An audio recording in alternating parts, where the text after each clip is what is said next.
Oh, hello! Welcome back to my channel. So today is February 22nd, and if you happen to be thinking if you should start learning Spanish this year, in the year 2025, take this video as a sign that the universe is telling you that you definitely should. Because I've got you covered. We're gonna talk about pronunciation, vocabulary, grammar, listening, all these different aspects of Spanish, and what are the hurdles that you need to overcome in order to reach a decent level of Spanish, hopefully by this time next year. So let's get started, shall we?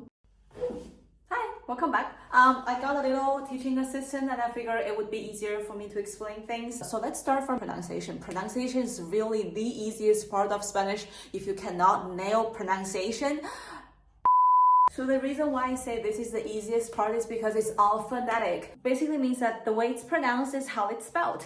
Let's say casa, for example. As long as you remember that CA is ga, SA is sa, then you know this is casa. Or even if it's a long word like empanada, you know this is M, this is ba, this is na, this is da, and voila, you already know how to pronounce the Spanish word. And there are only this many combination of pronunciation. There's no surprise there. It's unlike English. If you know the word suit, and then one day you see this word, and how on earth would you have imagined that this word is pronounced suit, but this one is pronounced sweet? So for English, for a lot of the words, you really have to look up the pronunciation to know how they are pronounced. Unlike Spanish, you see them and then you know how to pronounce them right away.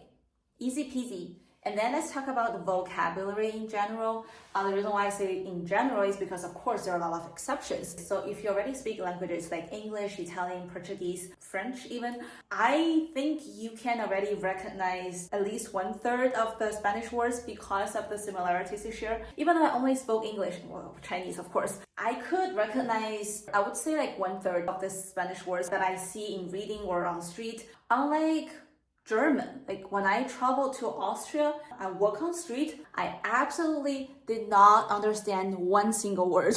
But for Spanish, really, for a lot of common words, like for example, comunicación, when you see this, you probably think of communication already. I mean, honestly, they are not that different. It's not that hard to connect the dots, okay? I trust you. But if you do not speak even one single Roman language, like if you only speak Chinese, or if you only speak, let's say, I don't know, Korean or Japanese, it could be hard for you because this is a totally new language system. I think I need to turn on the light. It's getting a bit dark. And one thing that's quite different in Spanish than in English is that for English, you say a girl, an apple. These are basically called indefinite articles, and then maybe it's the girl or the apple, but in Spanish, each noun has a gender. It could be a boy or a girl.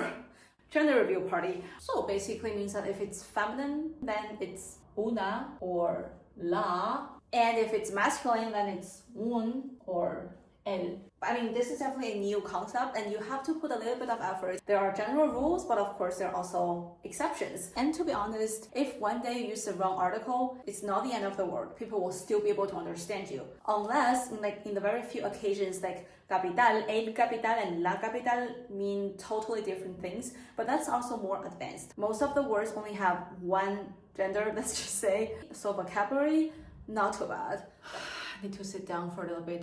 So now we're gonna talk about the most difficult part of Spanish, which is conjugation. The reason why it's so hard is because in a lot of languages, for example Chinese, we do not have the concept of conjugation. We use the same verb for every single situation. English is also easy. If you eat something, it's either eat or he or she eats something. But in Spanish, if you have never been exposed to the concept of conjugation, this could be a little bit challenging for you, but I'm going to explain this concept real simple so that you know what it is. So in English, you say I eat, you eat, he or she eats. But in Spanish, I have to admit, this is the real battle. Because basically this means that for different pronouns, the verb will also have to change its form. When you say I eat, you change the form from this to this. And then this one is you eat, he or she eats. And then we eat, you plural eat, and they eat. So this is the basic concept of conjugation. And this is the present tense. Of course, in the past, there are 6 different words of past tense. And so for the future form, you have another 6 different conjugations of this verb. So one verb could have, let's say, 40 to 50 forms, but there are rules to follow. You do not have to hardcore memorize all these different variations. I mean, it's kind of annoying But as long as you understand the concept of this, you really just need to read more, like, because the more you read, the more it's going to refresh your memory. And another difficult part about Spanish is that there's this thing called supondivo, quite ugly. So this basically means that in some situation, if it's hypothetical, then you have to change the word to a different form. So there are, of course, different situations where you have to use supondivo, but in nature, it's really just a different set of conjugations. And another thing that was real pain in the ass for me when I first learned Spanish, and something that you also really need to get used to,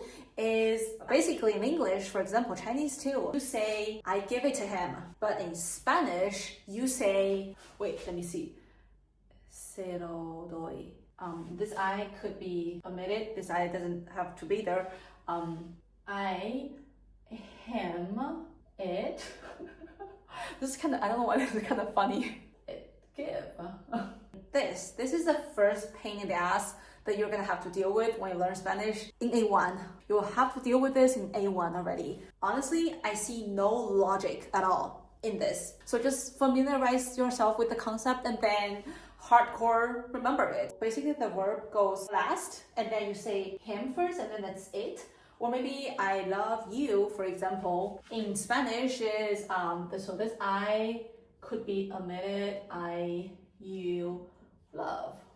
And honestly, before you build up this Spanish system, when you are still at the stage of translating from a language that you know, you will have to think twice or maybe 3 times before you say out loud a sentence, because the order of the words are totally different. I mean, I don't speak other languages like Italian or Portuguese or like French. I don't know if it's the same in these languages, but I suppose probably. Somebody tell me. I think those 2 points sum up the most difficult part of Spanish grammar. Of course, there are like small grammar rules. What I'm telling you here are like really like the most general rules. I'm not teaching Spanish here. I'm just basically giving you an idea of what's waiting for you. So yeah, that wraps up all I want to say about Spanish grammar. And one last point about Spanish I want to mention would be the listening comprehension. Spanish is the second fastest language in the world. I think the fastest language in the world is Japanese. And the reason why these languages sound so fast is because they are it's called syllable timed language, which means that each syllable lasts more or less the same duration. Spanish, when you hear it, it's like da da da da da da da da da.